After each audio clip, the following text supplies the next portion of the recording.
didn't wanna break up. You'd wanna argue on the wake up. I don't say much, cause I'm the nigga that you ain't touched in a while. I'm focused on my paper.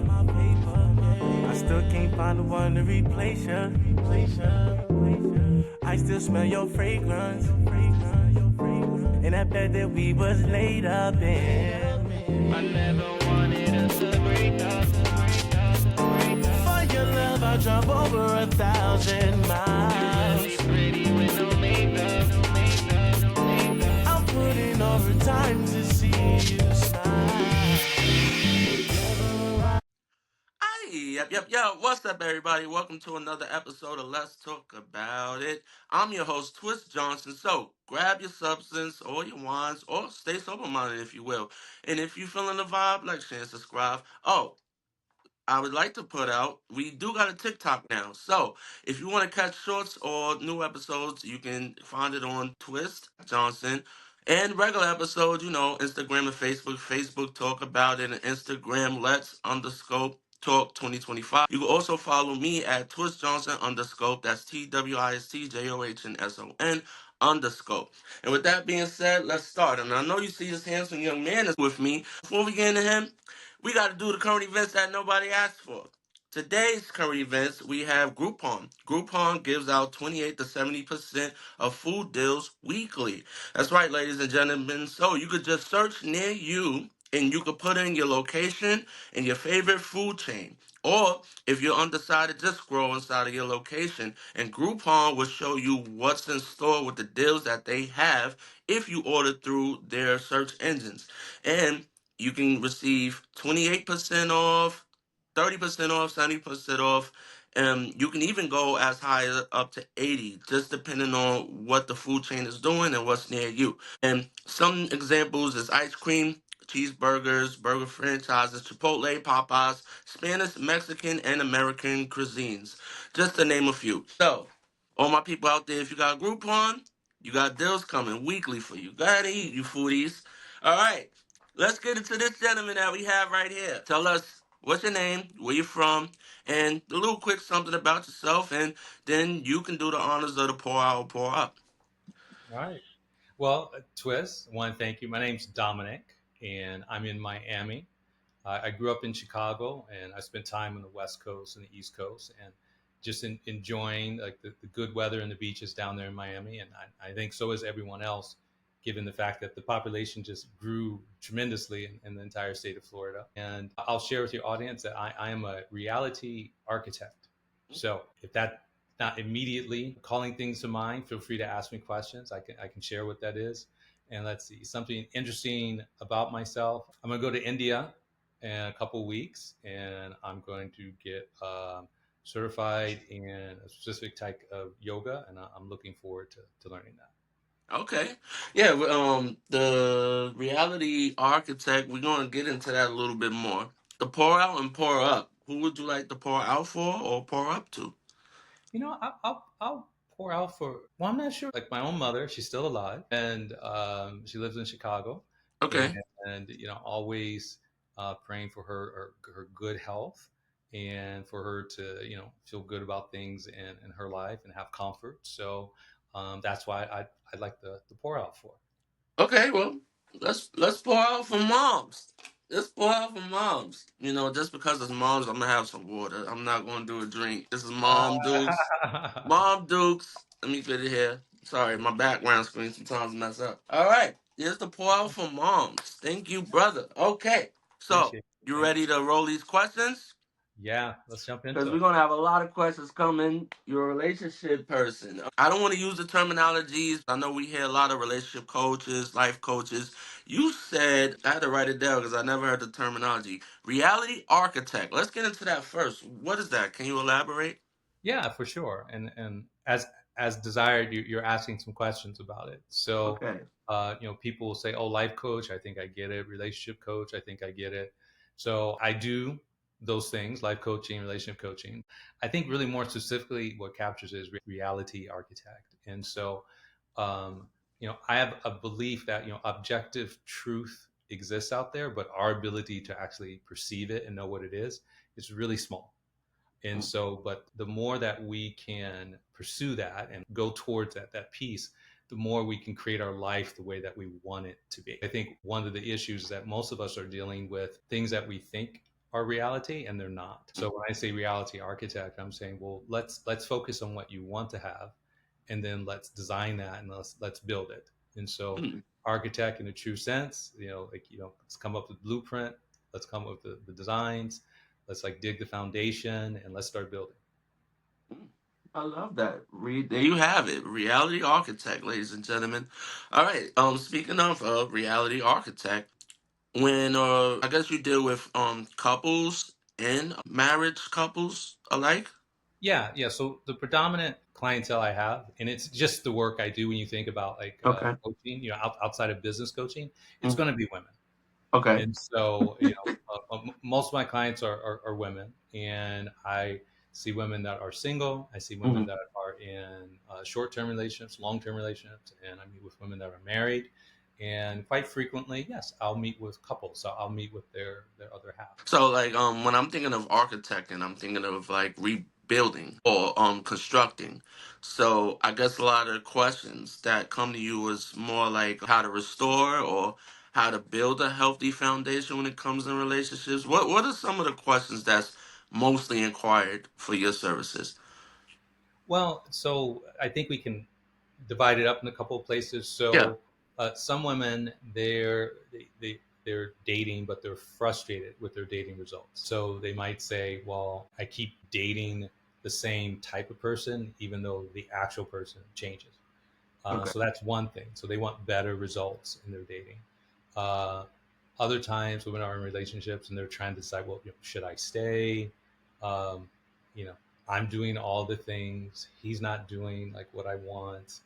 I want things to be different. So, I'll deal with women in those relationships, and then I'll also work with couples. People that have been like married for a while, and typically in that setup, I'm generally working with both of them Hmm. because we're both interested in.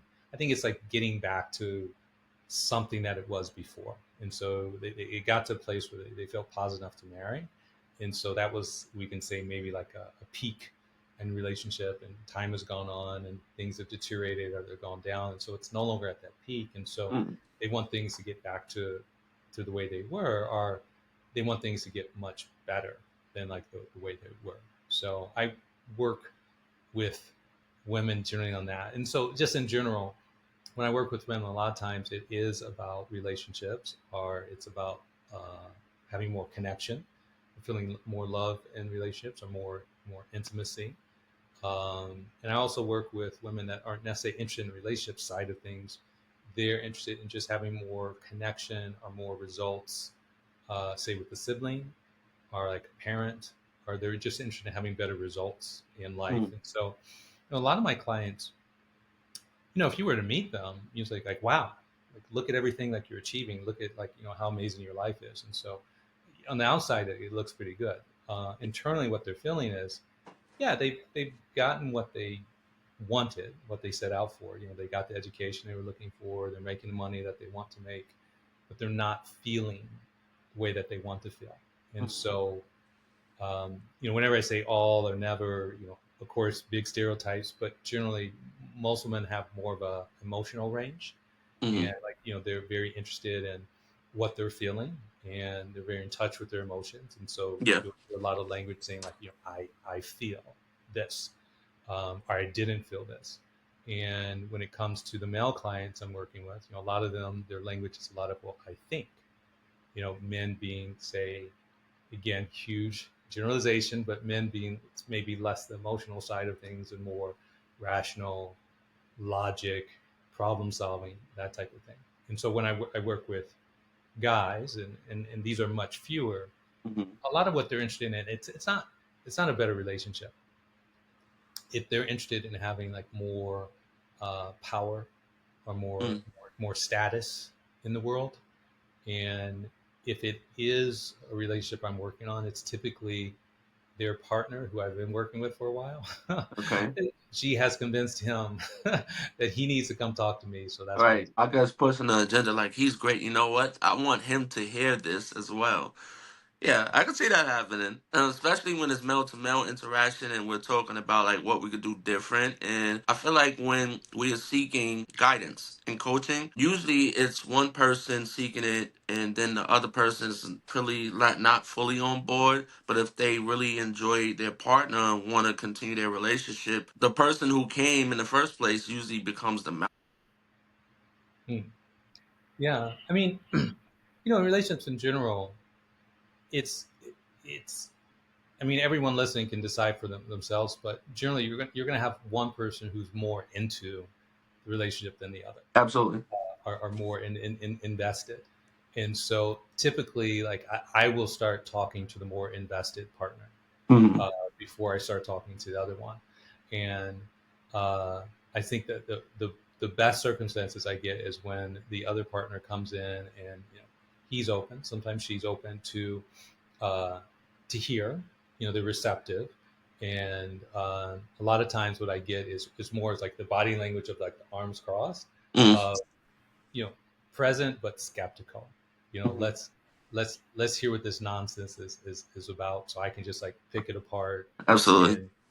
and tell Dominic, like, how he doesn't understand, and like, you know we're here because of all the things that she isn't doing, that type of thing. All right, let me ask you a question as regards to sessions. So I've spoken to a lot of professionals. In your opinion, do you feel gender plays a role in how they would receive your information? Like, if you do you feel like women would be more comfortable if there was a female that was providing the sessions, or do you feel like the males would like does it play? I guess the question I'm asking is, does it like impact of like what the information is?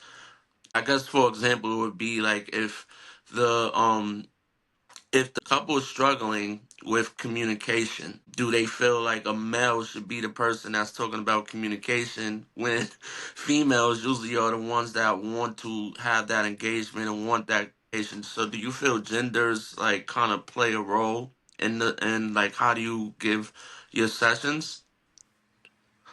I could make up something and say Yes. like yes, but for me, no.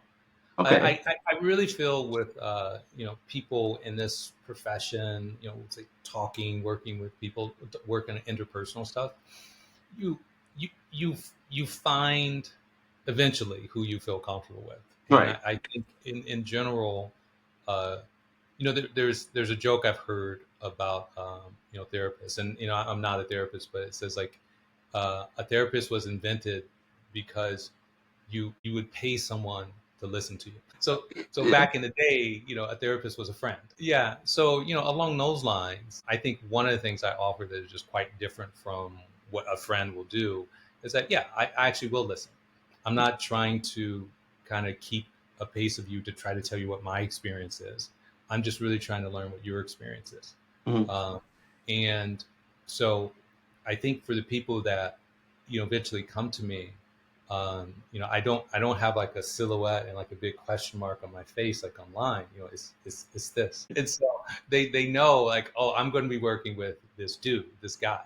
Right. And I really like to let the market sort itself out. So any woman that like looks at me and says, oh, I would never talk to a man about these Hmm. problems, um, I'm so happy not to work with them, because like I don't want to have that struggle up front. I'd rather work with clients that say, I really want to talk to a man. I really want to hear like a man's perspective Right. on this. Yes. Yeah. So I think on the client side, that's going on all the time for Hmm. sure. Like, the gender does make a difference. But for the people that walk through my door, it's like all that gets cleared up before they meet me, Hmm. because like they can see that, Right. that I'm a guy. You're going to be talking to a guy. You're going to be Right. getting a man's take on things.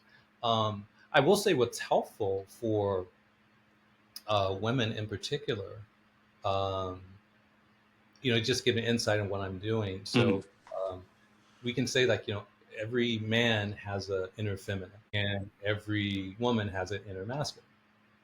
And so if a woman has a very strong, healthy, well-developed inner masculine, she and I are never talking to each other. Mm.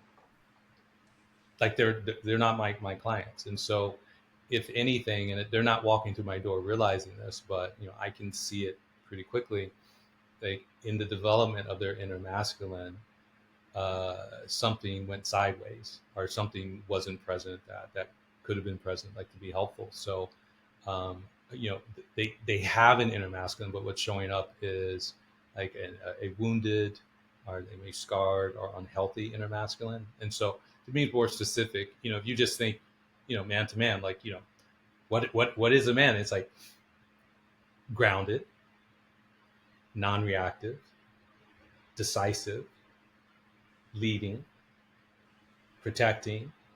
Um, we can throw in some other things, but men rely on that just naturally to just show up in the world. And so, it took some while in my life before I realized something I just do naturally. Like women spend a lot of time thinking about, and so like I'll go out late at night and just kind of go wherever I want to go. I don't think about my safety. I don't think about, is it going to be okay and stuff. I mean, I grew up on the south side of Chicago, so yes, that's going on. Mm-hmm. But I'm already, very well gauged about like how I'm going to be and like, my general safety and stuff. And so, whereas women, like they're constantly worried about like their safety. Um, and it's it could sometimes be borderline almost like paranoia, but Mm-hmm. like the stronger that inner masculine is, the more they're walking around with their own safety. Mm-hmm. So they're feeling grounded, they're feeling decisive, they're feeling like they have strong boundaries. They're feeling like they're able to say no decisively, and like they don't have to negotiate that. So the more well developed that is within a woman, the more confidence and certainty and safety and security she's walking around with in the world, and thus the better her overall life is, the better her decision making is, and the more ease she has like with herself, Mm-hmm. and the more ease she'll have like in partnership. Right. So so that's on the just one of the insights I say on the female side.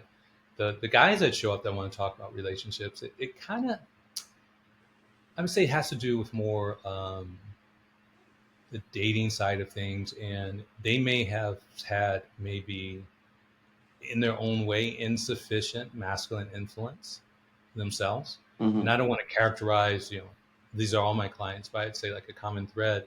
It's like they're, on the one hand, they're very good, say, at their work, their job. Mm-hmm. They're managers or leaders, senior positions. Um, but when it comes to, say, interacting with their partner, they're not really stepping into that leadership as Mm-hmm. strong. And it's interesting if you pick up things on the internet, or you'll hear different like social media things, Right. like women are saying. I try to look at both, just get a Mm-hmm. general idea of like what's the current part of the conversation. And so you'll hear a lot of women out there saying like, hey, I want a man to lead, you know Yes. and Yeah, that a it lot.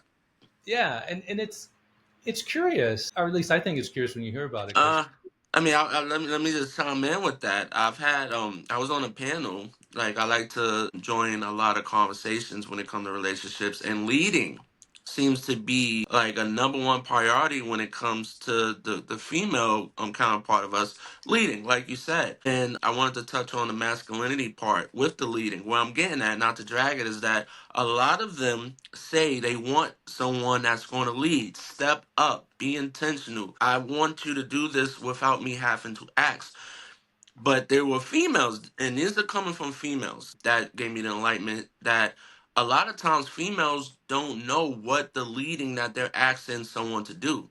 You're asking someone to lead, but you're so masculine because you're so independent. You don't give any room for someone to lead you. You can't ask someone to lead you if you don't have any space for someone to lead. This is where you have to step aside and have that security, which is you can't get that off top, but it's to where you can have that trust in whoever you're with that they will lead you and not lead you into a stray.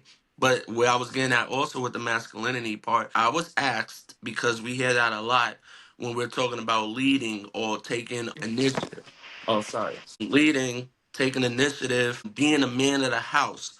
A woman expert in therapy with relationships asked me, "What is your role in your household?" And I was, getting into, I take the garbage out, I do the dishes, I do this, I do that, and financially.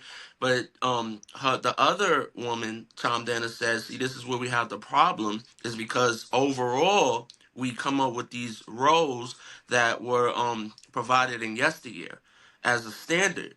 But every relationship is unique and different. You and your partner, you first have to understand what your role is and what you would like your partner's role to be.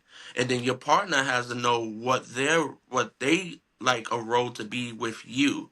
So it's funny when you said that leading, because a lot of women, and I'm not just going to say on the men, because us as men, we have what we would like too, but preferable is usually the women that are saying they would like someone to lead. But if you've been single for so long, if you've been taking care of bills on your own, if you've been raising kids on your own and being a single parent, if you just been taking care of finances on your own and been doing like housework, routine, whatever that is, your mindset is not feminine enough for someone to lead. And you want someone to dominate you, but you are the person who's exploiting dominancy as well. You have to be able to submit. I think people get submission wrong too. That's for another category. But in order for you to have someone to lead, you have to be able to submit as well and let someone be a leader. And I'm glad that you put that out there. I wanted to touch on your signature topics, but you was touching on masculinity and feminine energy and why was it important. The other signature one I wanted to get into was the unconditional love doesn't exist. Mm. Well, that is very interesting. Can you tell us why you feel that way? Yeah, absolutely. Just maybe drop a little breadcrumb. We can come back to it later if you want. Okay. Um, I've worked for other people, and so I've been led, and so like I enjoy being led when the leader is really good. you Okay. know, no one wants to follow a bad leader, and Absolutely. so what's my role? Like when someone's leading, it's to be a good follower. And so I think people are focused on what the man should do, and I think it's a good focus. I mean, I think regardless of women, men should be thinking, how can I be more grounded in my masculinity? If leadership is part of it, or leadership is part of the masculinity I want to embody, how can I be a better leader? And so that's what a man can be focused on. Now a woman, and it's invitations, it's not a mandatory, Right. but it's like, if you do want someone to lead, then how can you embody being a good follower? Mm-hmm. And so there's not necessarily like a short answer to that, but I think starting with that question, it can be a little seed that can grow and grow and Mm-hmm. grow in anyone's mind who's looking for that leader. It says, okay, well, am I being a good follower? And That part. yeah, That yeah, part. that part. That part. Yeah, yeah. So we can come back to that, but like I said, Yeah. unconditional love. Yeah. So I just like to put it out there because it grabs some people and like they want to struggle with it, and I like a good tussle, and so yeah, I'd say people are looking for unconditional love, and Mm-hmm. I just want to tell them up front, well, you're not going to find it. Oh wow. So yeah, and so it's something that it's nice to talk about. It's kind of like a theoretical limit, and so here's another theoretical limit. It's like, what would Jesus do? Mm-hmm. And so, well, let's say, well, Jesus, Son of God, God Himself, Jesus would do what God could do, which Yes. is which is love unconditionally, you know. But then we're not the embodiment of God per se. I mean, I think there's some stuff I could say about that, but it's good to, I think, lean on the teachings of Jesus Yes. and say, what is He inviting us to do? And I think He says He's inviting us to love as best as we can, to love as much as we can without condition. And I'd say even though that invitation is wonderful, and I think we can approach it and we get closer and closer to it, we're not going to find that in someone else. And so typically, I think what people will find in relationship, especially, the love will come with conditions. Mm-hmm. And so it might even be worthwhile to say, what people are doing in a relationship isn't per se love itself, but they're deciding on like which conditions they're willing to fulfill for someone else. And, a lot of times when it comes to relationships, not all the times, but there's strong analogs, parallels to like work. And so when you get hired by a place, first is the interview. Hmm. We call that dating. Right. uh, and in the interview, they're saying, okay, so this is what the job is, this is the role, this is the responsibilities. Trying to see like, can you fulfill that? And if they feel that you can, it says, okay, well, you're hired with the expectation that you're going to do what we discussed. In fact, when you're hired, a lot of places they give you a job description and say, this is job description, do these things, we'll be happy. And in fact, in this quarter, this is what we want you to focus on. So they Hmm. give you sub focuses, and then you might meet on it quarterly, you might meet on it twice a year, and you're performing to that standard. Um, I think in relationships, although we none of us would say we want to have things that cut and dried, Hmm. in the back of our heads, I think that's what's going on anyway. And so, Yes. like, our partner is our partner because in their head we are fulfilling certain expectations, certain desires that they have, and vice versa. And so I don't think there's anything inherently wrong with that, but that's not unconditional love. That's with condition. Like your job doesn't employ you unconditionally. Mm, You're right. employed with conditions. And so I think the desire is in relationship, you want it to be that one place where out of every place in the world you found that one person who can just love you for being yourself. Mm, And I would say I understand the desire, but even that one person doesn't exist. mm, And I can put pinpoint on that because I would ask people like, well, do you love yourself unconditionally? mm, Like I'll tell you, most people, if you just ask them point blank, do you love yourself? Most people, well over 50%, will say no. right. Yes. And so like if we even say unconditionally love, is like absolutely not. And so the thing is, well, if most people can't get to that within themselves, how are they going to find someone else on this planet that Right. has the ability to love them like unconditionally? Mm, So I'd like to invite people to look into that because I think people get lost in that, and they're like, oh well, you don't love me the way I want to be loved, or you don't love me unconditionally, or like you have all these expectations and everything else. And the reality is, well yeah, that's true. I mean, we have expectations for wow. us, and like our partners have expectations. I think you know what? Now that I'm hearing it out loud, I think that is true. That's true. Let's really think about it. If we understand what the definition is of unconditional, it's no matter what. And I believe that I feel based off of what I've known and experienced, if we loved each other unconditionally, no matter what, if we were cheating on each other and you caught me, you would still love me the same way you loved me yesterday. But do you really? You just caught me doing something that hurts you. If I decided or we decided this wasn't going to work out for whatever reasons, whether it was turmoil or whether we just felt like it didn't work out, we would say still love each other, but do we? Do we unconditionally? So that is very interesting. And I think that everybody should take a look at that and educate. I only feel that the unconditional love connects, and I can be wrong, but I'm a firm believer at this point it's only with kids. I think kids are the only ones that love someone unconditionally. You're their superhero, you're their friend, you're their everything. Even going into teenage and adulthood, those are the only people that probably love you more than your parents. It's kids. I believe everybody else is conditional, like you said. There's conditions. I want to be with you, but I don't want you to do this. You can't do that. Or I would like to see this. I would like to see that. And if you don't deliver that, then someone else is to replace you like a job. Unfortunately, this quarter you didn't do well. We reprimanded you for a little while. Unfortunately, this doesn't work, so we gotta let you go. Yeah. Like you said, and that is a great analysis. I never thought of that. I hope y'all got something out there for that. Yeah. Well, Um, I got something out you saying like kids because I never looked at it from that perspective because people will say like they love their kids unconditionally. I'm like, no, you don't. But I never thought about the other way. yes. Like children loving. And I think in terms of if we were trying to find things that are close to it, Mm-hmm. I'd say that probably is. Children come into this world, and Yes. they, out of all of us, they probably have the greatest capacity for that. Right.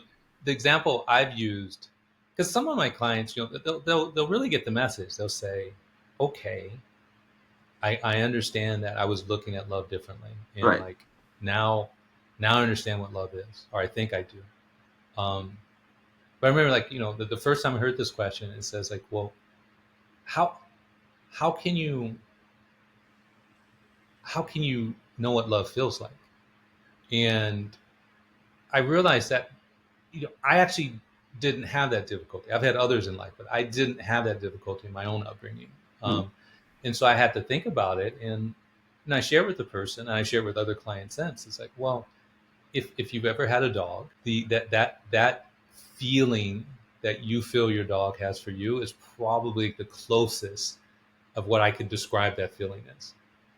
And so I want to give people something tangible. So like if you never had an apple, I could tell you what an apple tastes like for like 3 days. I could lecture on it for 3 days, but you have to bite it to really know what I'm Mm-hmm. talking about. And so not everyone has had a dog, but many people have had, and they've had that experience. And in fact, there's another joke that says people wish they were who they who their dog thought they were. Mm-hmm. That's funny, but it's absolutely true. Yeah, yeah. Oh wow. Yeah, I feel like love is everything. And love is everything that hate is not. It's the opposite.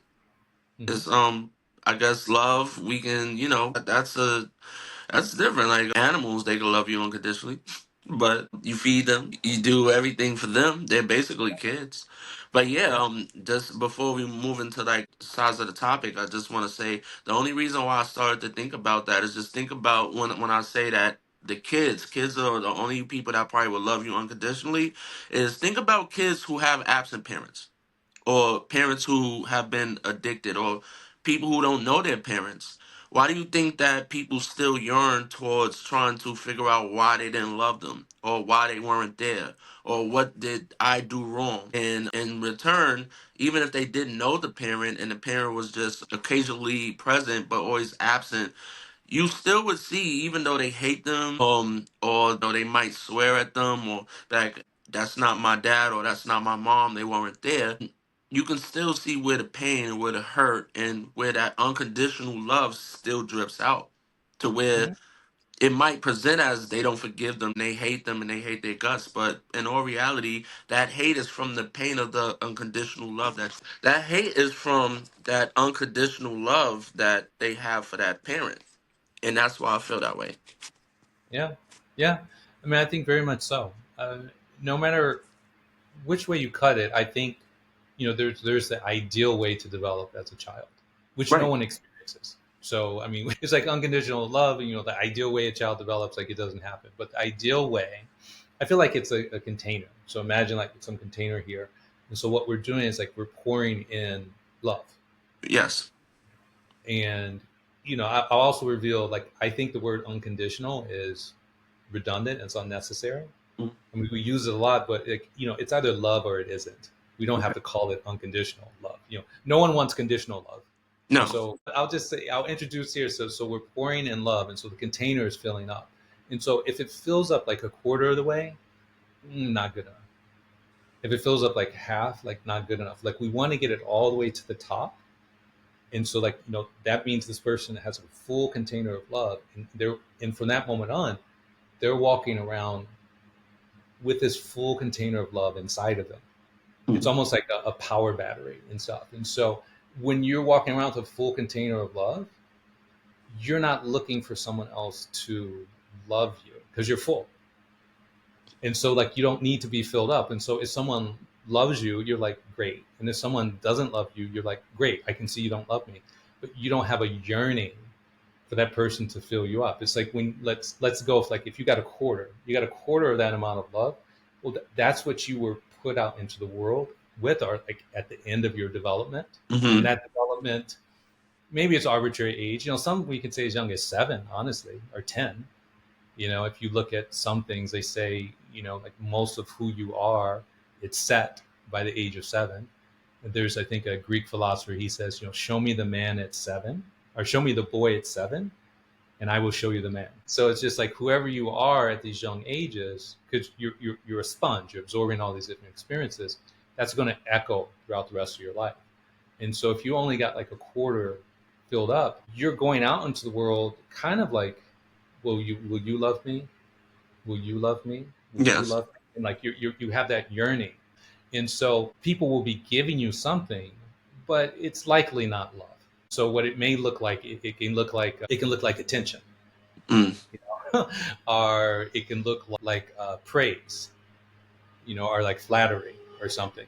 And Yes. you can see how people are more susceptible to, you know, being drawn to someone who gives them a lot of praise, things that look like love. But again, love, to more accurately define it, I mean, love is, it's consistency.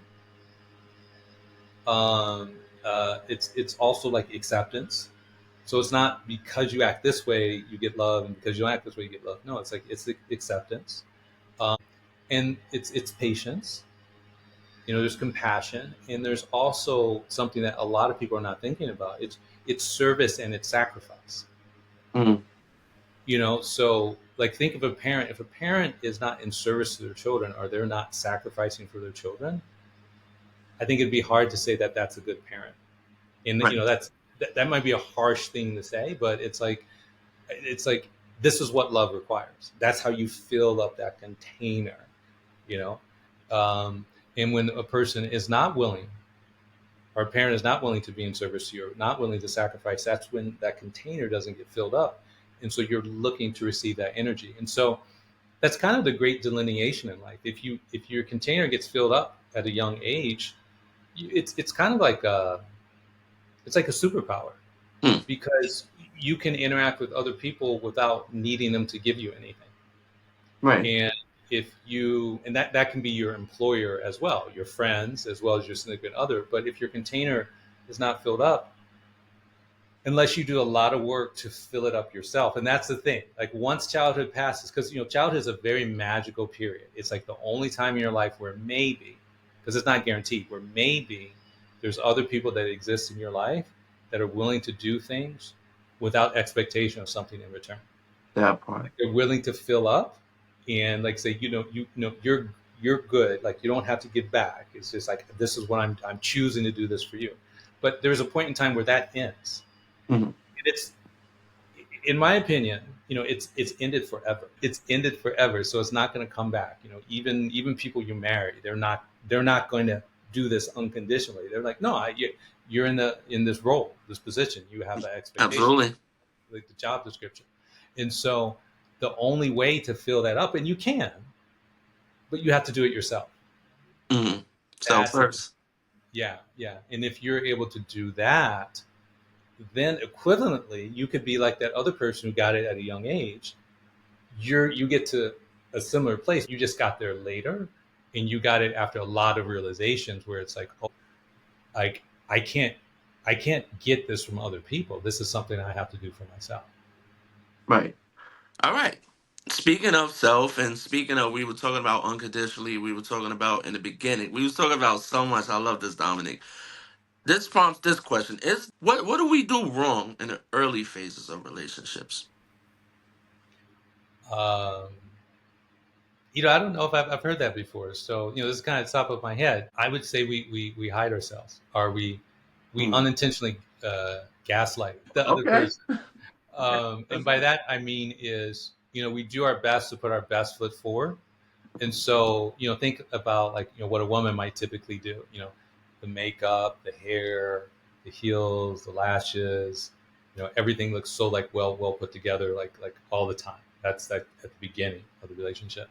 A guy, you know, he's actually being very present at the beginning. He's being flattering. He's commenting. It's like, you're so beautiful, or I've never met someone like you.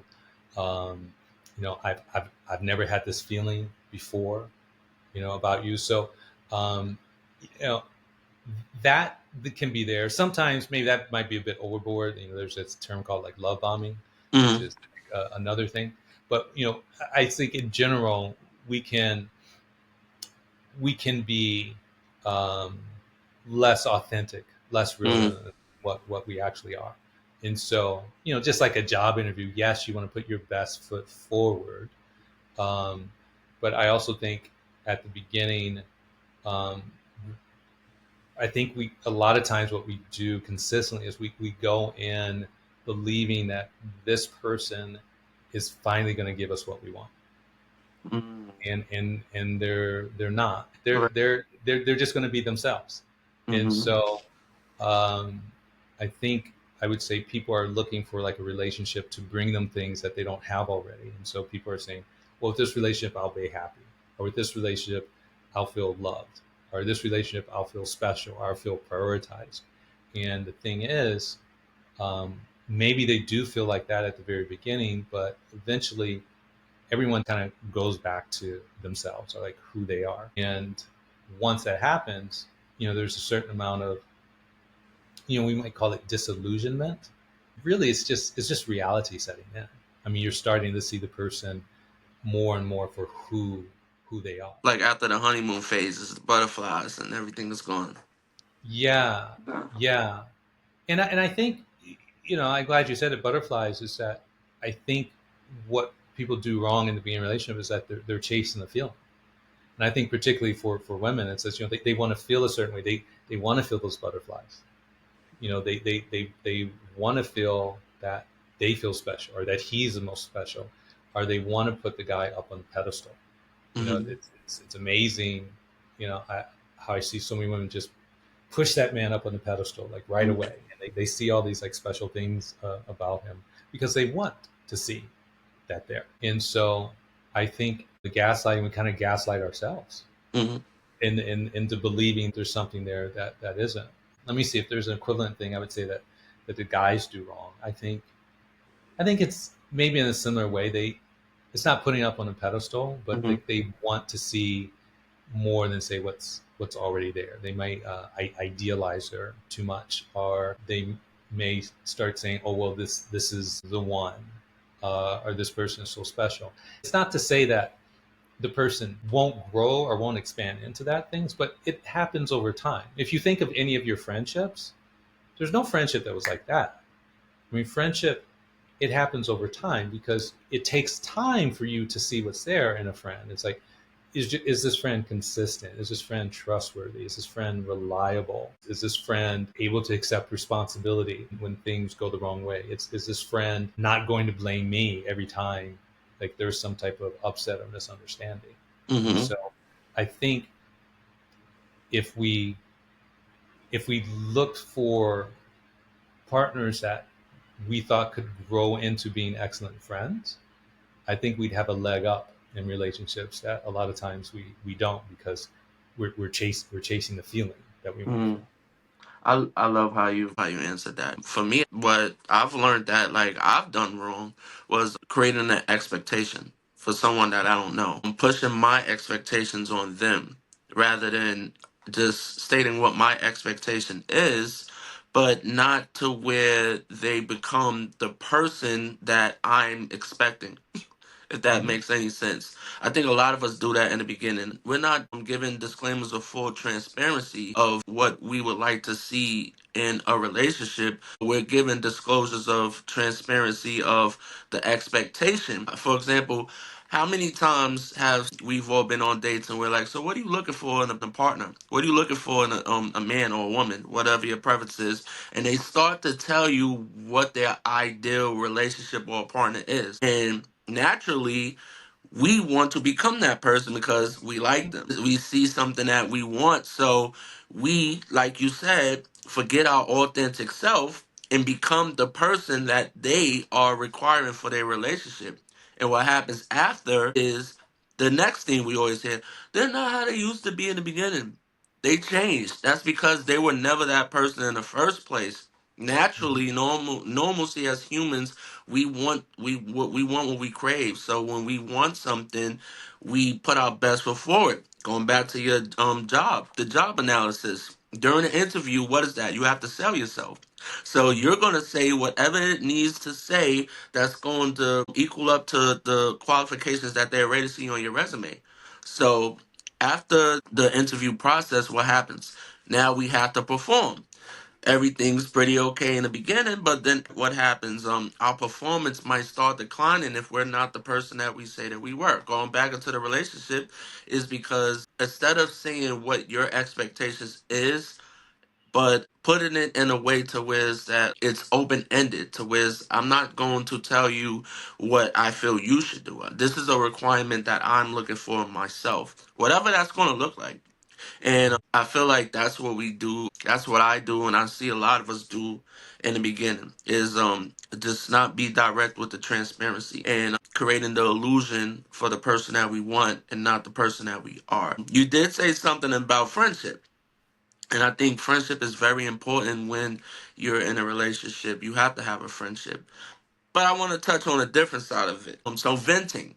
When you're venting to others in relationships, let me ask, is it healthy to vent to others? And who, what, or should you vent? And what should you not vent when you're talking to friends or family or whoever your confidence is? Mm. Do we do we want to limit it to, like, say, friendships, or do we want to limit it to relationships? Let's just, if we could help someone out there, I don't care how it is, like venting. Okay. Venting. Because we Well, all do this. yeah. So let me see if I do it general, and then Yeah.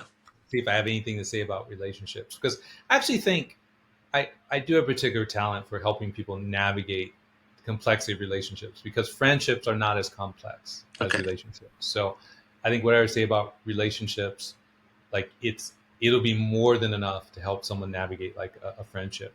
So when it comes to venting, I would say don't do it. Really? Yeah, I mean, because the thing is, so venting, let's break it down. Like, we're finding like a need to express ourselves, or something has come to mind, and, like, we want to speak our truth, so to Okay. speak, or like we want to be heard. And so I would say, instead of venting, know that, acknowledge if you want to vent, acknowledge that, like, I want to vent, and then I say don't do it. Communicate. Hmm. So instead of venting, communicate, or instead of venting, ask for what you want. And so, because you think about maybe venting, I might be taking this the wrong direction. You can bring me back, because I think a lot of times venting can be like complaining. And Hmm. so I would say, well, attached to every complaint is a request. There's something that you want. Yes. There's like an unexpressed desire, or perhaps like need type thing. And so I'd say, instead of venting, just feel the energy.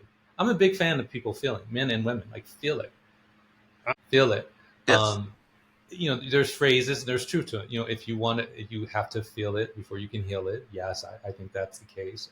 You have to feel it in order to go through it. Yes, that's the case. So if you feel like venting, just enjoy that feeling, like, feel that feeling of venting, and then really focus on, but what do I want to create in Hmm. this moment? Now, for example, if you want to vent yourself, like, there are these things they call, I don't know, you might know the term, like, rage rooms, I think. There's rage rooms. Yes. That is, So you yes. go in there, and it's a bunch of stuff. They give you a sledgehammer and, like, I've been, goggles. I've been one. Yeah, yeah. So you just go in there and you break stuff up. And Hmm. so I would say, if that would help, vent that way. Right. Um, some people get it through like a really hard workout, doing your CrossFit or high intensity interval training or something. Uh, so vent in a way that you can move the energy, or you Hmm. can feel it, or you can enjoy it. Definitely don't just like sit on it and let it go into you. Yes. Um, but I would say, when it comes to another person, no, don't vent, don't throw up, don't upchug on Yes. someone else. I would say, well, wait a second. I'm feeling this way because of some stimulus that has occurred between us, whether that's in this moment or like repeatedly over time. Hmm. And it's clear to me that I want something different. And Okay. so let me focus on what that different thing is, and, like, let me see if I can enter into agreement with this other person. I said, hey, would you be willing to blah blah blah and stuff? Like, would you be willing to pick your socks up off the floor? Would you be willing, like, if you're gonna come home with food for yourself, would you be willing to ask me If I'm if hungry too. yeah, if I'm hungry too, and so, or if you, would you be willing, to clean up after yourself? If you come into a clean kitchen, would you be Yes. willing to clean up after yourself after you're eating? And Mm. so, and whenever you make a request, it's always been the same thing. The person is they're either going to agree, they're going to disagree, or Right. they're going to suggest something else. They say, "Well, I'm not going to clean up after myself right away because I just wanted to grub and go, but before I go to bed or before you wake up in the morning, it's all going to be cleaned up. Like I'll address it." Right. Like I would say, that's interesting. I'm gonna go on the opposing side with that one, and I'm gonna say that I feel like venting is healthy. Okay. The reason why I feel venting is healthy, but I don't feel it's healthy with who you're venting to. I feel like venting is healthy in the fact of situations of I would like to vent to my significant other about my day at work, just saying this happened and like whatever that case may be, or something might have transpired financially, and I feel like that's or the kids. I want to vent. I want to vent. Say thank you. I was reading. I had to do research on the difference between emotional dumping and what venting is, because I would listen to how other people would, speak with me, and there were times where I made comments, and I realized that they just wanted to vent. They wasn't. They were looking for me to be a friend or Mhm. looking for me to be a partner, not say anything and let them get it out. But I was reading that actually responding to someone who's wanting to vent can actually increase the frustration and the friction, whether you was the person that caused it or you were the person that they just wanted to lend the air. So I feel like venting is healthy. However, I feel like it will be unhealthy depending on what you're venting about. You don't want to vent to your significant other, like you were saying, Dominic, about things that might be wrong or things that you wish that they would do, and you're just venting and it comes off like you're talking in third or indirect. Like, say what you need to say, because it sounds like you're implying these certain things that like I might feel like you're complaining about. So I was thinking, like, as far as like the friends, when you're having difficulties with your significant other or you're having frustrations, I feel like it's healthy in a sense. By all means, go for it, girlfriend or homie. I don't want to hear about it. I think everybody has someone they might talk their stuff to. Like, oh my God, he doesn't flush the toilet or whatever. But I feel like I wanted to ask you because I'm interested in hear what you have to say about it. Is what should you vent? Like for me, I don't feel like you should be venting something about flushing the toilet or like how they leave around delicates or maybe just like a conversation that didn't run well with you guys. I would think more of you might want to ask it in a general perspective of, hey, let me ask like this in this type of perspective, but just paint it as if it's not you, because I feel like the more you vent to someone about what's going on at home, or the more that you're dumping it on your friends or whatsoever or your family. Although they might be a confidant and they might present mutual, you have to remember that these are your friends, these are your families. You might create the illusion that there's something wrong, or they might start to formulate an opinion. I mean, that's how I'm thinking about it, and I feel like there's certain things that like you shouldn't even vent about. Like even if you feel like you just need to get it off, I feel like that would be healthy to probably find like a room that you could just decompress and let go, the rage room, or you can write in a diary or something. But like, what is your ideas about it? Like, is there such thing as too much venting? Should you vent to your friends? How often should you vent to your friends, and what do you feel like you shouldn't? Like, because you gave general of like what it is to vent, but I would like to see like how does it look if you're venting not to your significant other, but to people about your significant other, what that can do. Yeah. Well, I'm not sure if I'm going to quite get there, or you may have to like pull me back on track because I had a lot of thoughts about what you were Oh saying. no, it was great what you gave. Um, so the thing is, I want to add this. I say this to a lot of my clients, and so Okay.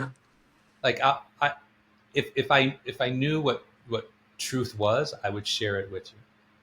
Mm. But I don't think I have any truth to share with you. But I do have a lot of opinion and perspectives. And um, so when people are talking, or when I'm talking, all I know, that's what I'm doing. And at the same time, when people speak to me, even if they say, "Well, this is my truth," I'm saying, "Well, no, it's not your truth. It's your opinion. It's your perspective." And um, so I'd say, in answer to yours, sometimes I like to take like a maybe extreme position and just say, Okay. let's work with it, or let's Let's fight do it. it, Let's work with it. or We're let's doing feel the therapy struggle. here. Yeah, it's so I would say, no, twist. You got to give it up. You got to give it up. You got to give up venting. Can't happen. Oh, And so like, so let's walk through it. I let's got to walk make through it. I got to I'm the make my client right now. Let's go. yeah, yeah. So if you open your mouth, like we all do it, and we Yeah. like speak, but you have to understand, it's not an activity without peril. Mm. And Okay. so, there's a statement that says, like, if you can't improve upon silence, then say nothing. And so I would say, and it's for everyone to consider, you to consider, I would say, if you're going to vent, it's not improving upon silence.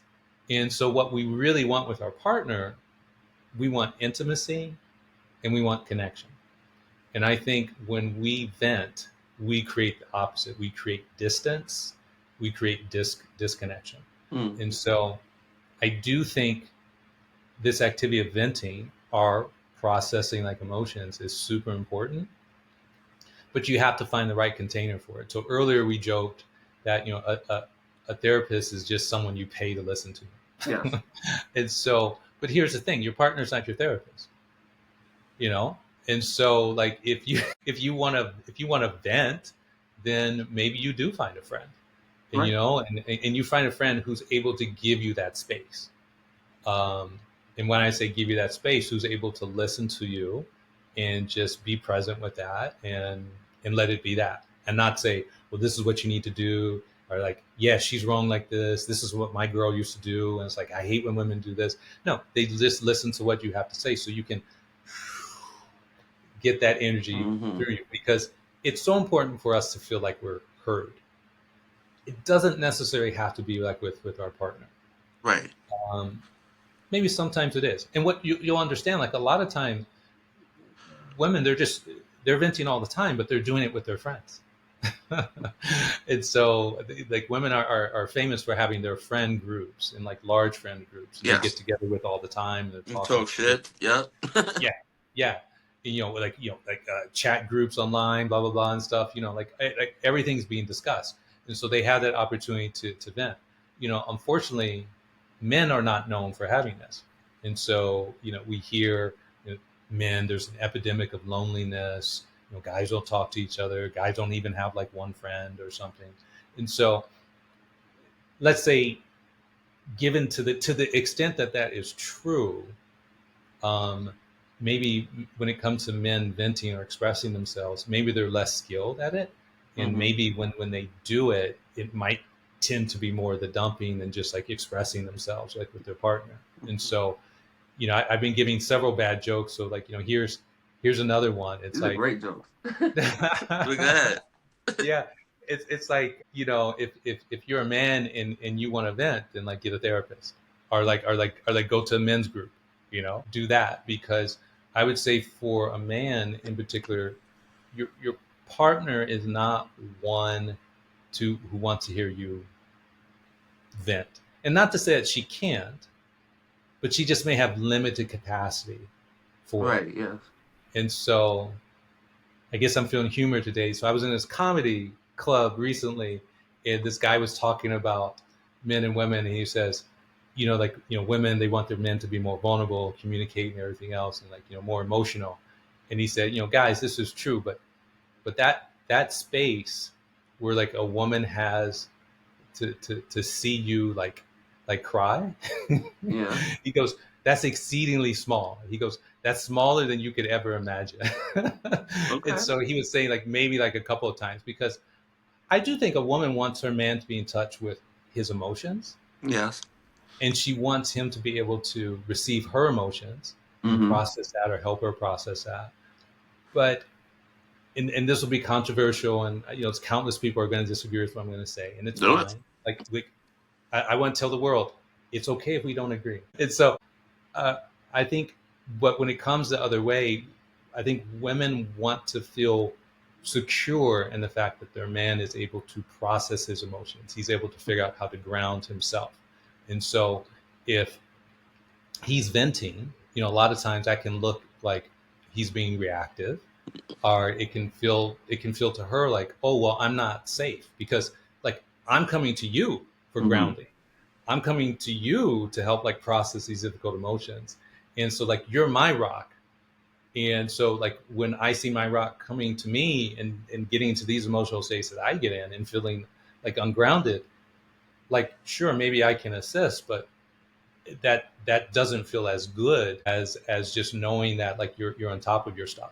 And so I'm not saying a guy needs to go off and act like he's got things more together than he does. I'm just saying he probably needs to like take care of it a different way. So you have a good friend that can hold that space for you, or you have your therapist, or you have your mentor. Mm-hmm. I say those are great places to vent. And See, I and this is say, where we get confused. We get confused with that. I'm glad. I mean, we're having this conversation. Women always tell us like, you don't talk or you don't show any emotion, and it's exactly why. That's probably another aspect of why we don't. Is because when we show that emotion or show that femininity, it comes off as we can't lead. Oh, dang! Like you're supposed to be my rock and you're broken. So now it's to where is that, yeah, that's safe and secureness of, well, I can't hold. He can't hold. He can't rub me and cuddle me because he's so broken up right now. So it's like, yes, I guess it's a cliche. It's a catch-22. You want us to cry. You want us to feel heard, and give you our most delicate, sides. But if we do that, we're painted as a crybaby, simp, sucker. I don't think it's all women. Some women love it. But I think that it all depends on what masculinity looks like to you. I want to jump into another one because I know we pressed on a little time, but you are great, giving great aspects. From your perspective, dating, dating potential equal or higher. Which one would you recommend, and which one would you not? like if like I always have to ask like if you're a man or a woman. Both. We talking to both genders here, or whatever you want to identify as best. Yeah, well, I'd say, when it comes to a woman, well, we'll step back a little bit and we'll However just you kind of want it.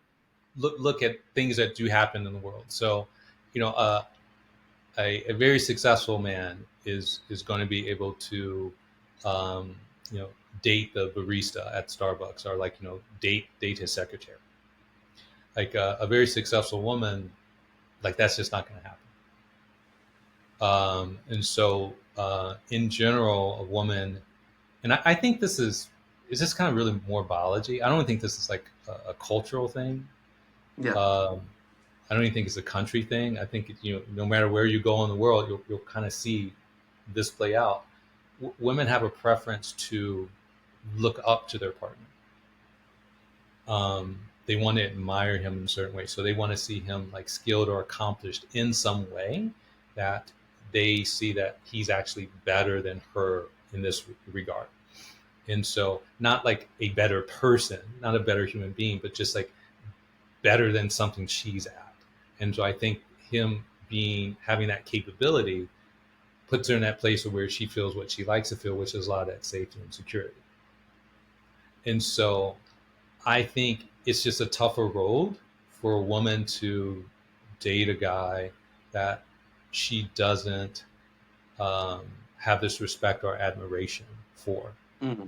And so, it's tricky because we want to say, well, she should be able to date anybody, and if he's working at McDonald's, but he's working hard and he's showing up like all the time and stuff. It's like he should get himself like any type of woman and stuff. But the thing is, I just don't think it works like that. And so the thing Mm-hmm. is, it's not what we want. It's like what's going to bear out over time. I love that. That's what we need to focus on, because we want a lot of different things. But I tell you, I don't care how sophisticated we get. I don't think we're ever going to really outpace biology. I don't Mm, think it's going to happen. I mean, because the benefit of being human is that yes, we can be these super conscious beings, but we're still animal as well. That's part of us, and so yeah. like that aspect's never going to disappear. And so when it comes to a guy, I think it really is. It's kind of not the same question. I would just say like he can play the range. Like he can date someone like was it the word like you said like better? Is Higher. higher? Date Yeah, higher. yeah. So he can date higher. He can date equal and he can date like below. And I think uh, equal and well, I think in ease of how that works, it's easiest if it's below. Mm-hmm.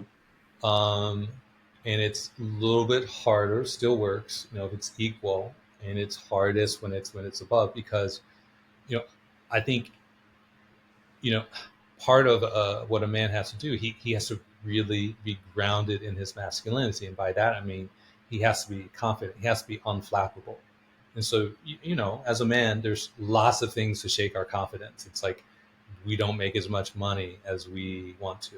We don't look the way we want to, or we're not in the shape we want to be. We don't have the height we want, or like the Mm, toys or the belongings and stuff. And so, but these are all external things.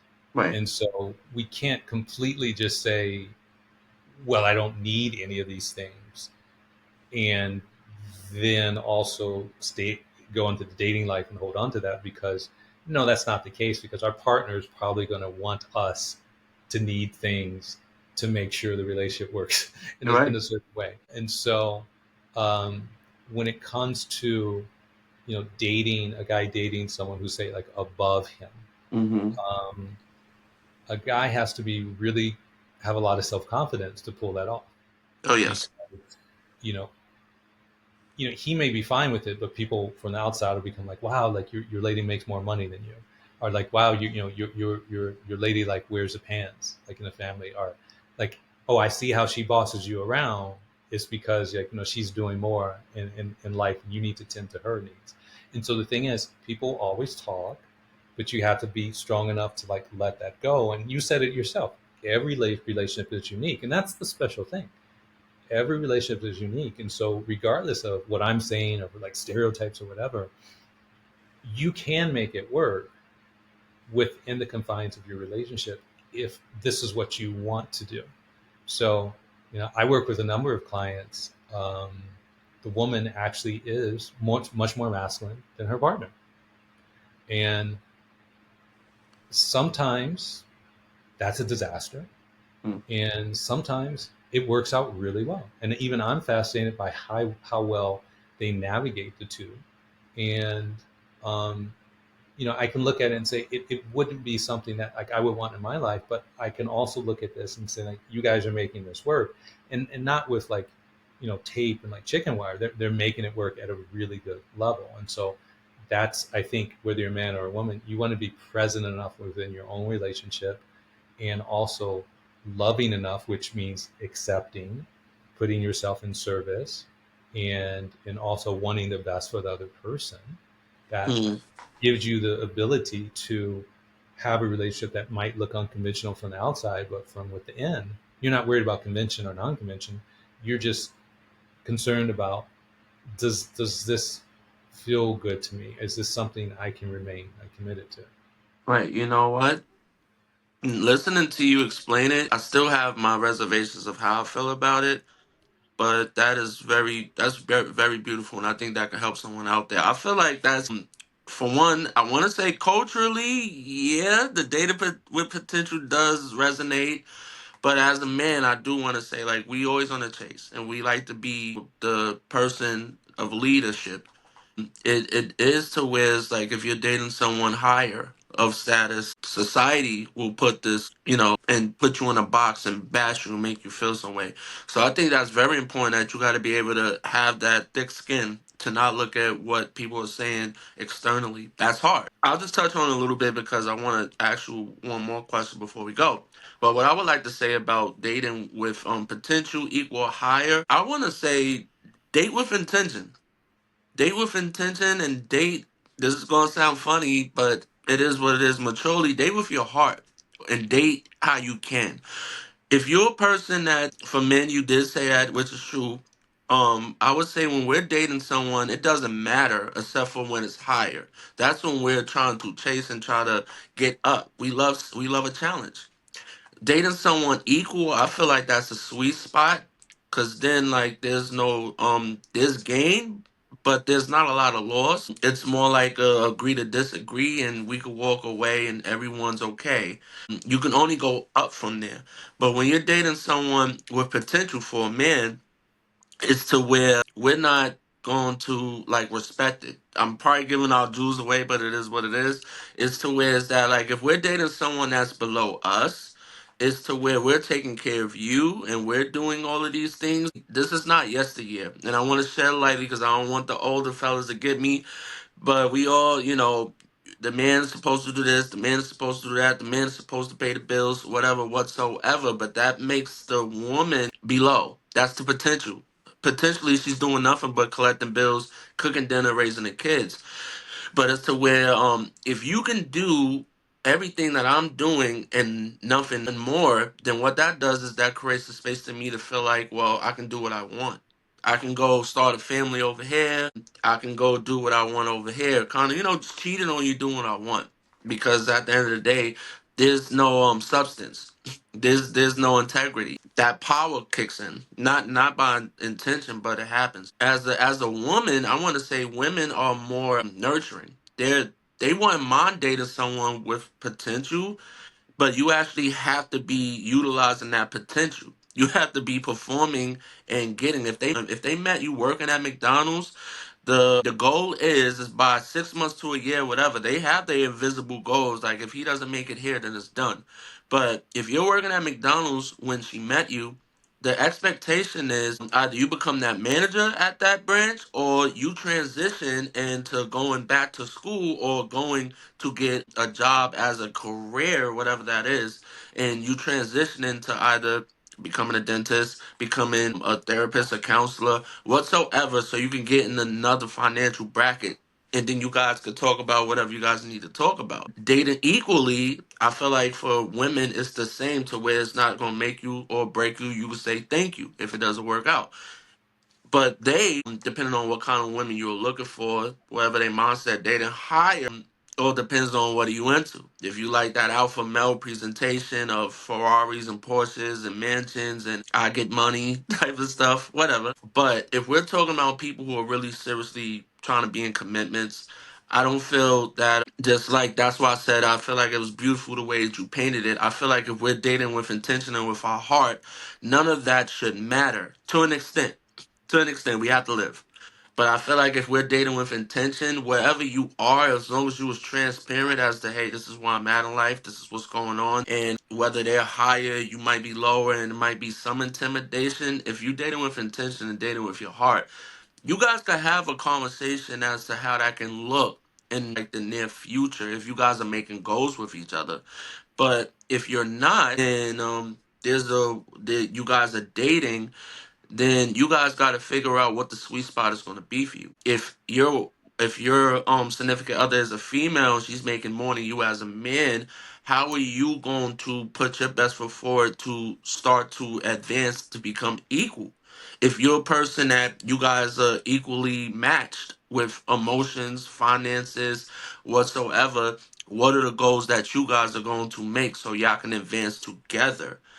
If you're dating someone where that balance is not there and it's like one of you guys are lacking something, what do you bring to the table to, like you said earlier, that breadcrumb you just hit me, the showing, be in order to be a, I forget the terminology, but to be an effective leader, you got to be a follower first. If that person is lacking something, you have to show them how to get it, not just tell them. In that process, they could become equal to or higher, depending on what you would like that person to look like. So that's beautiful. I mean, do you want to add anything else, or I could jump into the next question?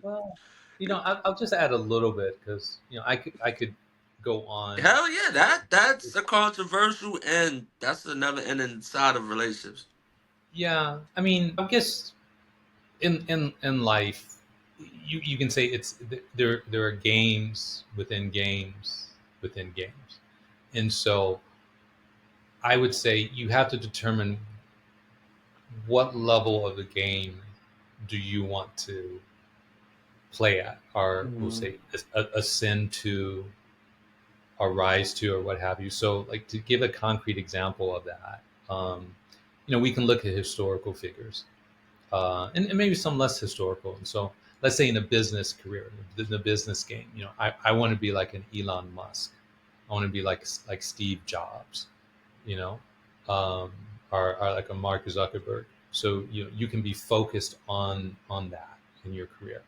Um, as a person, I don't think there's like relationship examples per se, but you'll hear historical figures, Jesus Christ, Buddha, Lao Tzu, Gandhi. We hear more like spiritual figures. So these are people who generally we attribute with people being of great character and stuff. Hmm. Um, so you I think it's worth determining for the self, like what's your end goal, because the end goal to me, it's not to be in relationship or not to be in relationship. It's to be that best possible version of yourself for what you're targeting. Right. And so I can say for myself, there's a lot of, say, spiritual concepts, uh, spiritual things that I like to pursue, like to incorporate, increase my own consciousness. And I also realize I have no desire to, say, go live in a cave for 7 years and meditate. Like I'm choosing not to do that, although I realize there could be a lot of benefit from that. And Right. so when it comes to like relationship, I would say, if you're if if you're looking at things and say, well, I'm going to be that alpha male, then that's the game like you're playing. If you're a woman and you're like, well, I'm going to be that woman who looks, really pretty, has, this femininity, and I'm going to have a guy in my life who provides for everything, that's the level of the game that you're playing at. And when I say levels, it's not really to say this is better or this is worse. It's just what you're making your ideal. And Right. so I think in general, relationships work out better Hmm. the less expectations you bring to the relationship. And so, a lot of times, like we look at culture, we might say, well, Spanish or Latin people do things a certain way in relationships. Chinese people do things a certain way. French people do things a certain way. Italian. And so the thing is, I think at the end of the day, it's better not to rely on these like cultural expectations or these cultural values. It's really to be the person, I would say, of like, in general terms, of the highest integrity, or to have the person who has like the best character, but not for the other person, for yourself. Because when you can do that, you can be, I think, much more patient and compassionate as a person, but you can be much more of that for like your partner. Right. And so, like I say, if you're just being interested in being an alpha male, I think you can easily accomplish that, and you can be better than all these other males, and you can track all these different type of women, Hmm. and it will only give you a certain level of experience, and and I think that's going to be different than if you're trying to be the best possible partner. You're trying to be the most committed partner. You're trying to be the most um, supportive partner. And so I think in that path, a lot of times, and we touched on this before, you said, what do people typically do wrong at the beginning relationships? Hmm. I think beginning and throughout, people are looking to see, well, what can this other person give me? Or what can I get from this other person? And I say that's the path of downfall. You want to be focused on what can I give this person? Mhm. What how can I help support this person be the best possible version of themselves? And within that, it's not giving, emptying yourself out. It's building yourself up enough so when you're giving and you're supporting, you're giving from a place of strength and where you can just do that without it, say, depleting or taking away from you. It's kind of like if you have the strength to give, you should do that because you can. But if you don't have the strength to give, if you don't have the character to give, if you haven't like healed enough yourself to give, then you shouldn't do that.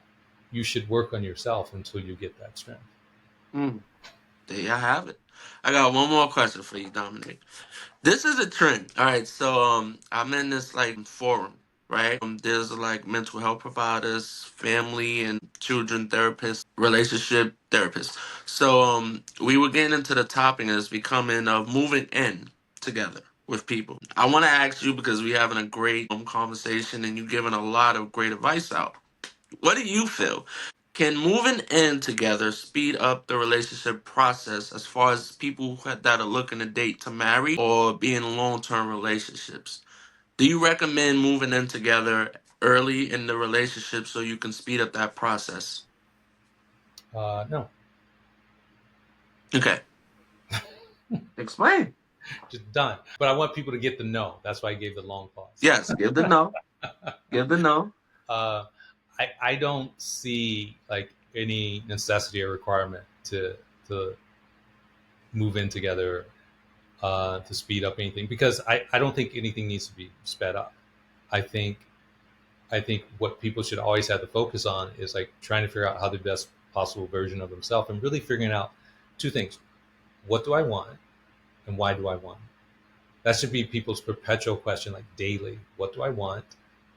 Why do I want it? And so if a person is continually answering that question for himself or herself, it to me it doesn't become a matter of okay, well I have to get with this person or we have to get um, live together so we can get married sooner.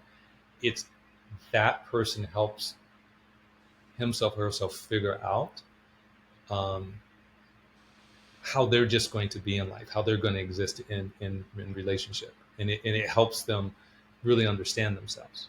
And so, when the basic tenets of knowledge, when basic tenets of life, that foundational level, it's know thyself. It's not, you never hear as a core foundation of knowledge. It's like get in a relationship, or it's like go live with somebody, as the path of like betterment or something. It's know thyself. And so, if you're able to do that, a lot of times, the better you know yourself, the better you're going to be able to show up in a relationship. And so I say if there's any hurry or haste or focus it should be on that. And Mm. I would say, quite personally, I I'm not convinced living together actually.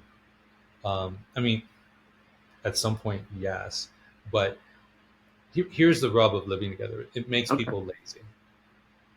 Mm. You know, Lazy as in performance with like things that we have to do or lazy with emotion? it makes them lazy in terms of how they show up because Mm.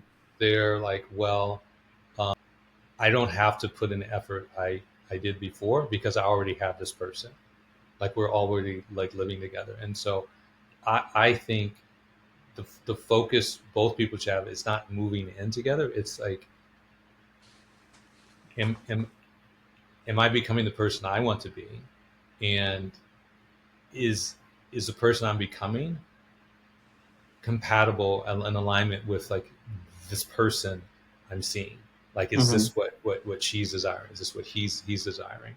You're And right. so, yeah, I mean, the haste to move in together, I don't I don't think that adds anything. If anything, see how a person keeps their place, right? You walk into the place, how do they keep it? Is it tidy or is it like unkempt? Are they able to live like as an adult? Like, do they have food in their fridge, or is it just like a couple of cans of Coke or something? It's like, has this person learned to live as an adult? Because the thing is, although you want to support your partner, you're not there to parent your partner. Mm. And so a lot of things of what people need to do is they need to figure out how to be good parents themselves. They need to figure out, how to take care of their chores, how to budget and like schedule their time and money, how to keep a place, roll in the errands and everything else. And so I think that should be like the core focus, because when you're in a relationship with a partner, you want to be able to show up as the strongest possible person like you can. Right. Right. I love your take.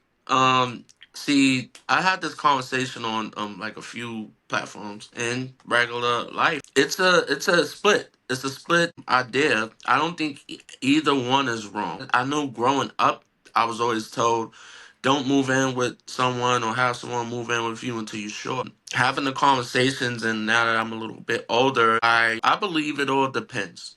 It's situational. I don't feel like you should move in with someone because of a need.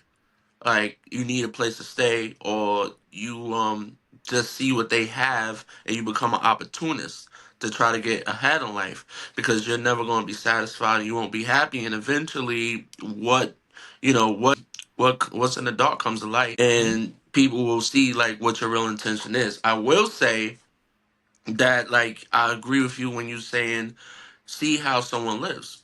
See if you're able to live the way that they want to live. See how they keep their refrigerator. See how they keep their utensils, the hygiene supplies, how they keep their closet, how they keep, us as guys, sometimes we could be sloppy, but there are a lot of us that are neat.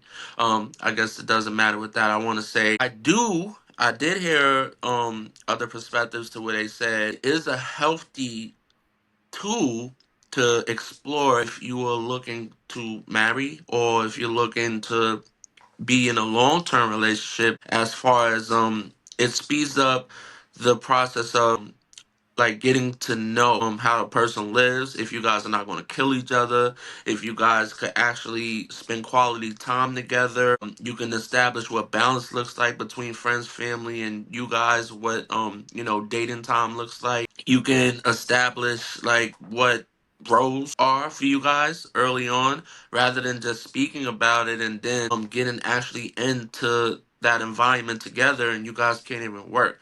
So there was a lot more that I was saying that I felt like it was actually positive and it actually could work. But there is also to where, like you said, and I think that's the overall goal. We want to be together. We want to see how we flourish. I feel like when you move in together, if you are looking to just say, hey, let's just put the cards on the table, I don't want to waste time and I want to speed this up, by all means, that's the direction you should go to see if that person is compatible with you and you guys have that chemistry and you guys can make it. However, if you just want to enjoy the moment, enjoy each other's time, and live in that happy space as long as you can, then I think it's best that you continue to have your own space, have your space, and let them come to you, and you guys spend a night with each other, but you still have that space to where you can separate to miss each other, and it can last longer. The honeymoon phases or the butterfly effects. So therefore, is that like you guys can enjoy that, but eventually we all come to that part where it closes. But that was like my take on what it is. As for me, I don't have a side yet. You said no. I would say yes and no, depending on the situation. And I'm glad that we have different like perspectives on what that looks like.